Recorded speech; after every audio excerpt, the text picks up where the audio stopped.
Assalamu alaikum my YouTube family. How are you? I hope you very well. Please subscribe to my YouTube channel Teach with Aisha. यौम आज़ादी तकरीर। जनाब सदर, मुहतरम असातिज़ा कराम और इस महफिल को चमकाने वाले रक्षंदा सितारों की खिदमत में मेरा सलाम। आज मुझे जिस मौके पर लबोशाई का मौका दिया गया है, अगर इसे अल्फाज की माला में परो दिया जाए तो वो कुछ यूं बनता है। यौम आज़ादी।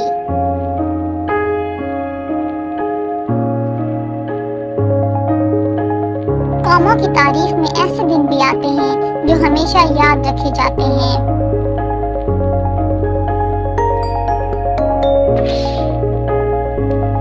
पाकिस्तान हमारा प्यारा मुल्क है जो 14 अगस्त 1947 को मौरज़े वजूद में आया।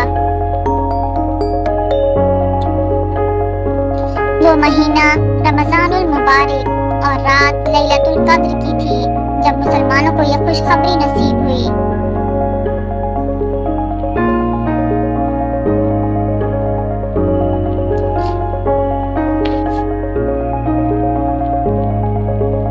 हमारे बुजुर्गों और बड़ों ने बड़ी जद्दोजहद से ये अलग वतन हासिल किया है। पाकिस्तान को हासिल करने के लिए हमारे बुजुर्गों ने बेशुमार कुर्बानियां दी हैं। 14 अगस्त एक ऐसा दिन है जो ताए क़यामत याद रखा जाएगा। ये एक ऐसा दिन है जिस दिन अल्लाह ताला ने मुसलमानों को आज़ादी बख्शी और मुसलमानों को कामयाबी हासिल हुई।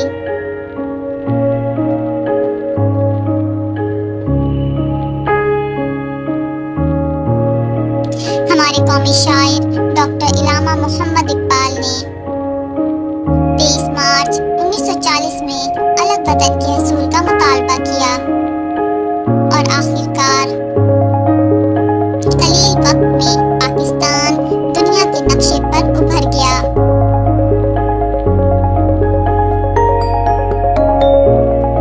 यूं दी हमें आज़ादी कि दुनिया हुई हैरान, ए कायदे आज़म तेरा एहसान है एहसान।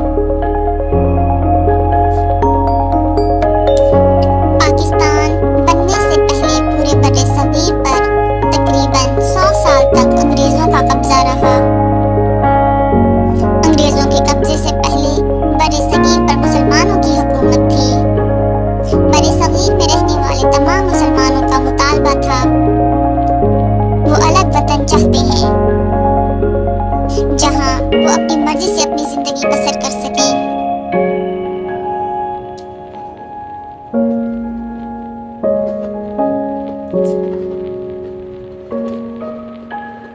मुसलमानों और हिंदुओं को एक ही लड़ी में परोया नहीं जा सकता, क्योंकि दोनों कौमों की मजहबी रसूमात और रहन सहन बिल्कुल अलग हैं।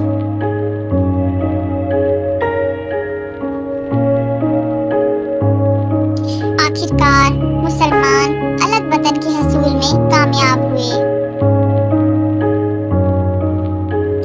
जिसमें इन्हें बड़ी कुर्बानियां देनी पड़ी।